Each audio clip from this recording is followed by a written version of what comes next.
Guys আমার একটা প্রশ্ন আছে তোমাদের কাছে, যে দেখো এটা আমার মায়ের হোয়াটসঅ্যাপ আমার সাথে। তো এখানে দেখো একটা রিলস আমি করেছিলাম যেটা 2800 ভিউ গেছে, 134 খানা রিয়াকশন, ঠিক আছে? চলো এটা খোলা যাক, কি কি আছে এর মধ্যে তোমরা দেখাই।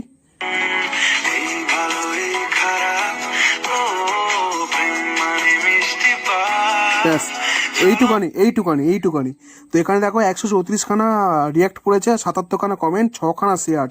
কমেন্ট বক্স চেক করার কারণে দেখতে হবে, দেখো আমি এখানে লিখেছিলাম 100 লাইক অ্যান্ড 10 খানা শেয়ার বা 75 খানা কমেন্ট হলে কমপ্লিট হলে বাদল বার্সা বিজুলিতে রিলস বানাবো, মান সম্মান আর থাকলো না। দেখো এটা 46 উইক আগে কিন্তু, ঠিক আছে? রিপ্লাই করেছে কেউ একটা হয়তো, রিপ্লাই দেখাচ্ছে না। এবার তোমাদের কাছে কোশ্চেন হচ্ছে গিয়ে, আমি কি এই রিলসটা মানে ওই বাদল বার্সা বিজুলি এইটা কি করবো, তা আবার এই ড্রেস পরে? ঠিক আছে, মান সম্মান কিন্তু থাকছে না। তোমরা বলো, তোমরা একটু কমেন্ট করে বলো, ঠিক আছে?